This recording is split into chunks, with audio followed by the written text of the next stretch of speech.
അങ്ങനെ ആദർശ് വീട്ടിലേക്ക് തിരികെ എത്തിയതോടുകൂടി തന്നെ ദേവയാനിയും നയനയും ഭയങ്കര സന്തോഷത്തിലായിരിക്കും. വീട്ടിലെത്തിയ ഉടനെ തന്നെ ആദർശൻ ആദ്യം പോയത് മുത്തശ്ശനെ കാണാനായിട്ടായിരുന്നു. സത്യം പറഞ്ഞാൽ ആദർശ് ഇപ്പോൾ ഇങ്ങോട്ടേക്ക് തിരികെ വരാൻ തന്നെ പ്രധാന കാരണം മുത്തശ്ശനാണ്. മുത്തശ്ശൻ ഇല്ലായിരുന്നുവെങ്കിൽ താൻ ഒരിക്കലും ഇങ്ങോട്ടേക്ക് തിരികെ വരില്ലായിരുന്നുവെന്നും അവിടുത്തെ ജയിലിൽ തന്നെ കഴിയേണ്ടി വന്നേനെ എന്നുമുള്ള ആ ഒരു ചിന്ത ആദർശിൻ്റെ മനസ്സിൽ ആഴത്തിലുണ്ടായിരുന്നു. ആ വലിയ കടപ്പാടോടെയാണ് അവൻ മുത്തശ്ശനെ കാണാൻ ചെന്നത്. ഈ സമയത്ത് മുത്തശ്ശൻ ആദർശിനെ കണ്ടതും സ്നേഹത്തോടെ വന്ന് അവനെ കെട്ടിപ്പിടിച്ചു. മുത്തശ്ശൻ്റെ മുഖത്ത് അത്രയും വലിയ സന്തോഷമായിരുന്നു അപ്പോൾ ഉണ്ടായിരുന്നത്. മുത്തശ്ശൻ ഉടനെ തന്നെ അവനോട് കാര്യങ്ങൾ തിരക്കി. മോനെ, നിനക്കവിടെ വേറെ പ്രശ്നങ്ങളൊന്നും ഉണ്ടായില്ലല്ലോ അല്ലേ? അതിന് മറുപടിയായി ആദർശ് പറഞ്ഞത് ഇങ്ങനെയാണ്: ഏയ് ഇല്ല മുത്തശ്ശ, മുത്തശ്ശൻ അവിടെ വേണ്ടുന്ന കാര്യങ്ങളൊക്കെ മുൻകൂട്ടി ചെയ്തത് കൊണ്ട് തന്നെ എനിക്കവിടെ ഒരു കുഴപ്പവും ഉണ്ടായില്ല. മുത്തശ്ശൻ ഇടപെട്ടില്ലായിരുന്നുവെങ്കിൽ ഞാൻ ചിലപ്പോൾ ഇപ്പോഴും അകത്ത് തന്നെ പോയേനെ. ഇത് കേട്ടപ്പോൾ മുത്തശ്ശൻ പ്രതികരിച്ചത് ഇങ്ങനെയാണ്: എനിക്കറിയാമായിരുന്നു മോനെ, നമ്മുടെ ജ്വല്ലറി എങ്ങനെയെങ്കിലും തകർക്കാൻ വേണ്ടിയിട്ട് അവിടെ ആരോ കരുനീക്കങ്ങൾ നടത്തുന്നുണ്ടെന്ന്. അപ്പോൾ ആദർശ് പറയുന്നത്, അതേ മുത്തശ്ശ, ഇപ്പോൾ അവിടെ വളർന്നുകൊണ്ടിരിക്കുന്ന ജ്വല്ലറി അതിപ്പോൾ ഗൾഫിലാണെങ്കിലും ശരി, ഇവിടെ നാട്ടിൽ കേരളത്തിലാണെങ്കിലും ശരി, അത് എം ജ്വല്ലറി അല്ലേ? അപ്പോൾ അവരാണ് ഇതിൻ്റെ പിന്നിലെന്ന് എനിക്കുറപ്പാണ്. അവരല്ലാതെ വേറെ ആരും ഇത്തരത്തിലുള്ള പണികൾക്കൊന്നും തന്നെ ചെയ്യില്ല. ഇതിനു മുൻപ് നമുക്ക് ഇങ്ങനൊരു അനുഭവം ഉണ്ടായിട്ടില്ലല്ലോ. എന്നെ കള്ളക്കേസിൽ കുടുക്കിയിട്ട് ജയിലിലാക്കാൻ നോക്കിയത് അവർ തന്നെ ആവാനാണ് സാധ്യതയെന്നും. അപ്പോൾ മുത്തശ്ശൻ ഒരു ചോദ്യം ചോദിച്ചു: അല്ല, ഈ പറയുന്ന എം ജ്വല്ലറിയുടെ MD ആരാണെന്ന് മറ്റു വിവരങ്ങളോ എന്തെങ്കിലും നിനക്കറിയാമോ എന്ന് ചോദിക്കും. ആദർശ് ഇതിന് മറുപടി നൽകി: അതിനെക്കുറിച്ച് എനിക്ക് കൃത്യമായിട്ടുള്ള വിവരങ്ങളൊന്നും അറിയില്ല മുത്തശ്ശ. പക്ഷേ ഒരു 4-5 പേര് ചേർന്നിട്ടാണ് ആ ജ്വല്ലറി മുന്നോട്ട് കൊണ്ടുപോകുന്നതെന്ന് എനിക്കറിയാം. അവരെല്ലാവരെയും കൂടി ചേർന്ന് നമ്മൾ തകർക്കാനാണ് നോക്കുന്നത്. കാരണം ഗൾഫിനാണെങ്കിലും ഇവിടെയാണെങ്കിലും നമ്മൾ നമ്പർ 1 ജ്വല്ലറിയായി മാറിക്കൊണ്ടിരിക്കുകയാണല്ലോ. ആ വളർച്ച അങ്ങ് തടയുക എന്നതായിരുന്നു അവരുടെയൊക്കെ പ്രധാന ലക്ഷ്യം.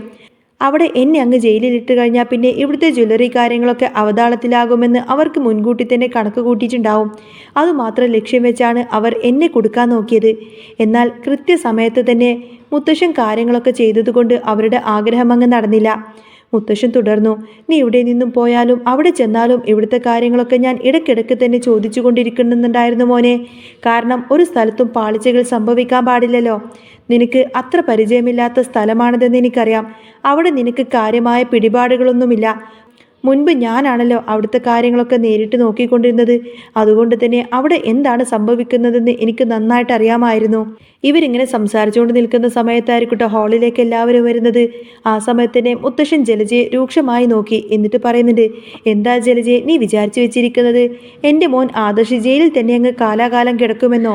അവൻ ഇനി ഒരിക്കലും പുറത്തേക്ക് ഇറങ്ങില്ലെന്നോ? ആ സന്തോഷത്തിലാണ് നീ ഇരിക്കുന്നതെന്ന് എനിക്ക് നന്നായിട്ടറിയാം. പക്ഷേ അങ്ങനെയൊന്നും എൻ്റെ മോൻ അകത്ത് കിടക്കില്ല. കാരണം അവനൊരു തെറ്റും ചെയ്തിട്ടില്ലെന്ന് നിനക്കൊക്കെ നല്ലതുപോലെ അറിയാവുന്ന കാര്യമാണ്. അങ്ങനെയുള്ള സാഹചര്യത്തിൽ അവൻ ജയിലിൽ കഴിയുമെന്ന് നിനക്ക് തോന്നുന്നുണ്ടോ എന്നൊക്കെ ചോദിച്ച് മുത്തശ്ശൻ ജലജയെ നല്ല രീതിയിൽ അങ്ങ് നേരിട്ടു. ഇത് നവ്യക്കും അഭിക്കും ജലജയ്ക്കും വല്ലാത്തൊരു ആഘാതമായി മാറി. അവർ സ്വപ്നത്തിൽ പോലും ഇങ്ങനൊരു തിരിച്ചുവരവ് പ്രതീക്ഷിച്ചിരുന്നില്ല. അവരൊട്ടും പ്രതീക്ഷിക്കാത്ത രീതിയിലാണ് ആദർശിൻ്റെ ഈ ഒരു മടങ്ങിവരവ്. ഇത്ര പെട്ടെന്ന് അവൻ തിരിച്ചെത്തുമെന്ന് അവർ കരുതിയിരുന്നില്ലല്ലോ. ആദർശ് ചുരുങ്ങിയത് ഒരു 8-10 മാസമെങ്കിലും അകത്ത് കിടക്കുമെന്നും ആ സമയം കൊണ്ട് മൂർത്തി ജ്വല്ലറി തകർത്ത് തരിപ്പണമാക്കണമെന്നുമായിരുന്നു അവരുടെയൊക്കെ കണക്കുകൂട്ടൽ. എന്നാൽ ആദർശിൻ്റെ തിരിച്ചുവരവോടുകൂടി തന്നെ അവരുടെ എല്ലാ സ്വപ്നങ്ങളും അങ്ങ് പൊലിഞ്ഞുപോയി. അവർക്ക് ശരിക്കും വലിയൊരു പണി തന്നെയാണ് മുത്തശ്ശനിൽ നിന്നും ലഭിച്ചത്. മുത്തശ്ശനൊടുവിൽ കടുത്ത ആ ഒരു താക്കീത് കൂടി നൽകി: ഇങ്ങനെയാണ് നിങ്ങളുടെ എല്ലാവരുടെയും പോക്ക് എങ്കിൽ ഈ വീട്ടിൽ നിന്നും രണ്ടിനെയും കൂടി ഞാനങ്ങ് അടിച്ചു പുറത്താക്കും. ആദർശിനെ ഇനി ബുദ്ധിമുട്ടിക്കാൻ നോക്കരുത്. നിങ്ങളുടെയൊക്കെ കൈ ഇതിന് പിന്നിലുണ്ട് എന്ന് എനിക്ക് വ്യക്തമായിട്ടറിയാം. അതുകൊണ്ട് തന്നെ 2 പേരും കൂടി ഈ വീട്ടിൽ നിന്നും ഇറങ്ങിക്കൊള്ളാനും പറയാണ്. ഇവരുടെ കയ്യെങ്ങാനും ഇതിൻ്റെ പിന്നിലുണ്ട് എന്നറിഞ്ഞു കഴിഞ്ഞാൽ മുത്തശ്ശൻ അപ്പം തന്നെ ഇവരെല്ലാവരെയും ഇവിടെ നിന്നും അടിച്ചിറക്കി പറഞ്ഞു വിടുമെന്നൊക്കെ പറയുന്നുണ്ട് മുത്തശ്ശൻ. മുത്തശ്ശൻ്റെ ആക്രോശത്തിന് മുന്നിൽ മറുപടിയൊന്നും പറയാനാവാതെ തല താഴ്ത്തി നിന്ന് ജലജയും കൂട്ടരെയും നോക്കിക്കൊണ്ട് തന്നെ ആദർശ് ഒന്ന് പരിഹസിച്ച് ചിരിച്ചു. മുത്തശ്ശ, ഇവർ കരുതിയിരുന്നത് ഞാൻ അവിടെ കിടന്ന് അഴിയെണ്ണുമെന്നാണ്.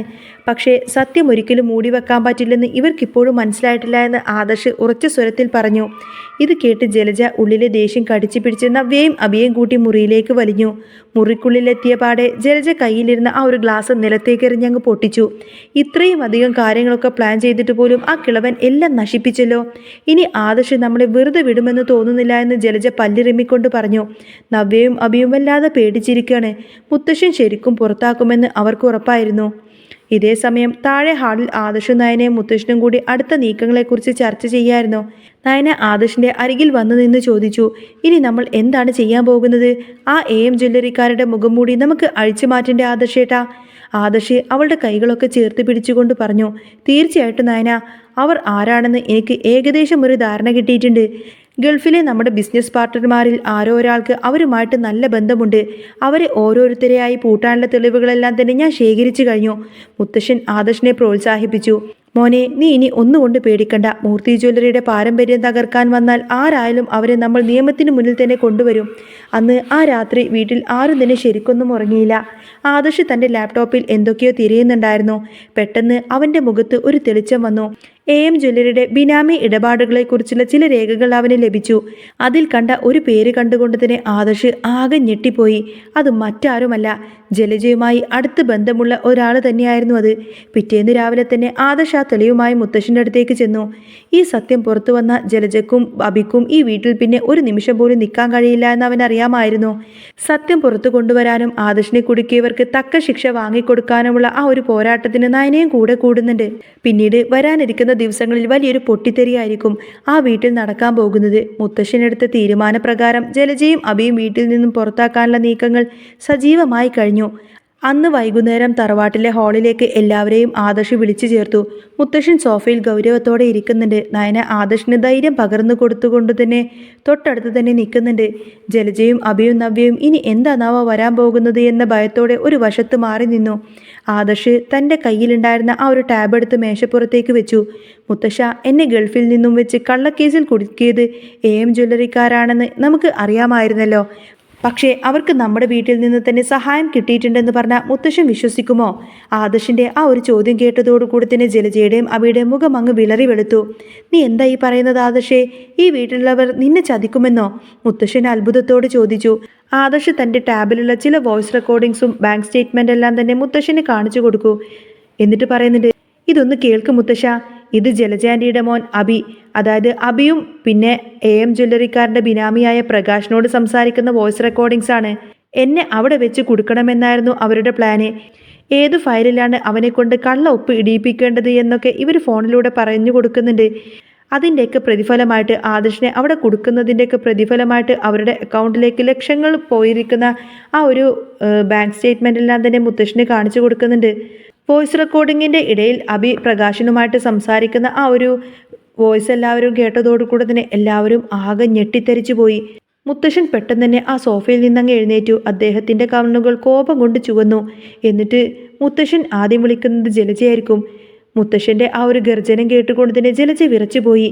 എന്നിട്ട് അബിയോട് ചോദിക്കുന്നുണ്ട്, എടാ അബി, നീ ഇത്രമാത്രം അധപ്പതിച്ചു പോയോ? ഈ കുടുംബത്തിൽ നിന്ന് ഇവിടുത്തെ ഉപ്പും ചോറും കഴിച്ചുകൊണ്ട് തന്നെ നീ എൻ്റെ മോനെ ഒറ്റിക്കൊടുത്തല്ലേടാ? ദേഷ്യം കൊണ്ട് വിറച്ച മുത്തശ്ശൻ അബിയുടെ കർണത്തിട്ടൊരൊറ്റന്നങ്ങ് പൊട്ടിക്കുന്നതോടുകൂടി തന്നെ അബി നേരെ മുത്തശ്ശൻ്റെ കാൽക്കൽ വീണ് ആഞ്ഞു കരഞ്ഞു.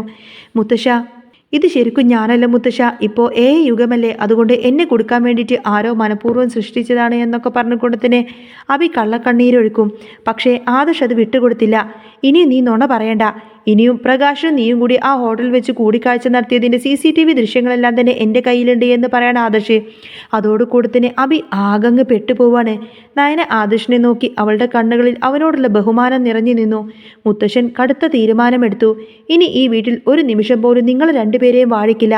അബിയും നവ്യയും ഈ ചതിക്ക് കൂട്ടുനിന്നവരാണ്. ജലജയും അബിയും ഈ ചതിക്ക് കൂട്ടുനിന്നവരാണ്. അതുകൊണ്ട് ഇപ്പം തന്നെ രണ്ടുപേരും ഇവിടെ നിന്നും പടിയിറങ്ങണം. ഇല്ലെങ്കിൽ പോലീസിനെ വിളിച്ച് ആദർശിനെ കൊടുക്കാൻ നോക്കിയത് നിങ്ങളാണെന്ന് ഞാൻ പറയും. എന്നിട്ട് നിങ്ങളെ ജയിലിലാക്കുമെന്നൊക്കെ പറയാണ് മുത്തശ്ശൻ്റെ വാക്ക് കേട്ട് ജലജയും അബിയും ആകെ നിശബ്ദരായി. അവരാകെ പേടിച്ച് വിറച്ച് നിൽക്കുകയാണ്. തങ്ങൾ കുഴിച്ച കുഴിയിൽ തങ്ങൾ തന്നെ വീണു എന്ന് അവർക്ക് മനസ്സിലായി. ആദർശും നയനയും പരസ്പരം നോക്കി. സത്യം ജയിച്ചതിൻ്റെ ഒരു സംതൃപ്തിയൊക്കെ അവരുടെ മുഖത്തുണ്ടായിരുന്നു. ആ വലിയ ഭാരമൊഴിഞ്ഞ ആശ്വാസത്തിൽ ആദർശ് മുത്തശ്ശനെ കെട്ടിപ്പിടിച്ചു. അങ്ങനെ ആ കുടുംബം വീണ്ടും ഒന്നാവുകയാണ്. ശത്രുക്കളെല്ലാവരെയും പടിക്ക് പുറത്താക്കുന്ന സമയത്തിന് നവ്യ വീണ്ടും അവരുടെ ചോദ്യചിഹ്നമായി മാറി. മുത്തശ്ശൻ അബിയെയും ജലജയെയും പുറത്താക്കുന്നതോടുകൂടി തന്നെ നവ്യ ഗർജിക്കാൻ തുടങ്ങി. മുത്തശ്ശന് നേരെ ആക്രോശിച്ചുകൊണ്ട് തന്നെ നവ്യ സംസാരിക്കുകയാണ്. ഒടുവിൽ നവ്യയുടെ വായടപ്പിക്കാൻ വേണ്ടി കൊണ്ട് തന്നെ ദേവയാനി ആയിക്കോട്ടെ നവ്യയോട് ആ ഒരു സത്യം തുറന്നു പറയുന്നത്. ചന്തുമോൾ അബിയുടെ കുഞ്ഞാണ് എന്ന സത്യം തെളിവ് സഹിതം തന്നെ ദേവയാനി നവ്യയോട് തുറന്നു പറയുന്ന ഒരു അടിപൊളി സൂപ്പർ എപ്പിസോഡൊക്കെ ഇനി വരുന്നുണ്ട്. അപ്പോൾ നിങ്ങൾക്ക് ഈ ഒരു ചാനൽ ഇഷ്ടമാവുകയാണെങ്കിൽ സബ്സ്ക്രൈബ് ചെയ്യാനും സപ്പോർട്ട് ചെയ്യാനും മറക്കല്ലേ. നെക്സ്റ്റ് വീഡിയോ ആയിട്ട് ഉടനെ വരാം. ബൈ.